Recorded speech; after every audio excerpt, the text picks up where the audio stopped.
Afshane Tamanini, this is Gospel Cylinder, otherwise known as Son of a King. I know you're wondering why am I shooting a video in this setup and not in the usual setup with Son of a King logo and all those things. You know, I've just been inspired. I was chilling in the house and then I watched a road to 1 million subscribers by Podcast and Chill, MacG. And they are interviewing their personnel, people who are involved in the Podcast and Chill. I wasn't aware the Podcast and Chill is standing on the shoulders of so many people, which means the success of the podcast alleviates certain financial struggles for a lot of people. People are able to feed their own families and support them, because when the podcast is successful and it's making money, it means that everyone that is in the podcast is getting paid and they can be able to support their families. And it hit me, Ogoti, we are sleeping on ourselves as black people. We are the largest in terms of population here in Africa. South Africa going up. We are the largest in population, yet we produce less. You know, we don't own much in terms of production, producing stuff. It could be minerals, it could be music, it could be whatever. You know, even us as artists, you know, for us to be successful, we're still dependent on major labels which are owned by other people, not us. And it hit me, Uguchi, the day we are going to decide to stand together and support one another as black people. It's the day that we are going to solve a lot of our economic problems. Let's just take me for an example. I'm an artist, right? For me, as Gospel Cylinder, to be successful as an artist, I need a team behind me, right? So which means my success also creates opportunities for other people. For instance, I need a band that's normally about 5 to 6 people.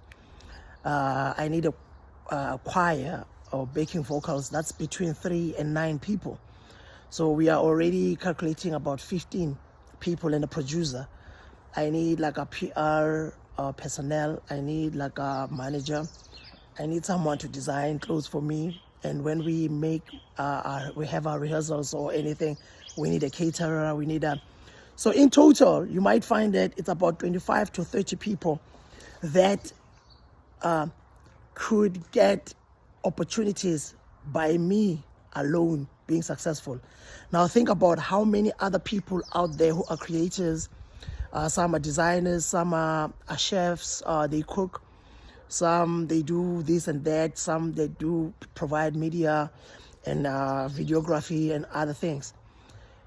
If we could support each and everything that we see that represents us, a whole lot of our economic problems could have been solved. That's all I wanted to say today, that we need to step out of this mentality of cancel culture. It is so easy for people to cancel you for making one mistake, and but difficult for people to come together and support you, even if you can do 100 good things. And I think that is a mentality that we need to step out of. We have no one to blame. We can't blame apartheid. We can't blame lack of opportunities. This is on us. We have the power to change our situations, but we are using our power to destroy one another instead of supporting one another. So I was inspired. I was like, let me make a video for this, just to say my piece in this regard. So let's stand together, support each and everything. When someone is having a show, go there. When someone is a designer, buy there. You know, when someone is having a shop, go and buy there. You know, as long as it represents us, it is going to change a whole lot of things that are a problem. We are facing a lot of unemployment. I've just made an example. Did you see the Podcast and Chill with MacG? How many people are employed there? Gospel Cylinder alone, if I'm successful, how many people are employed there? And another person, even you yourself, if you're successful, some of you are book writers or whatever, you need all these guys, editors, printers, all these things. If you're successful, how many people are are getting opportunities out of that. So let's go out there and identify things that represents us, and let's support one another. This speaks to us. It helps us to become better as a people. That's all I wanted to say. Peace.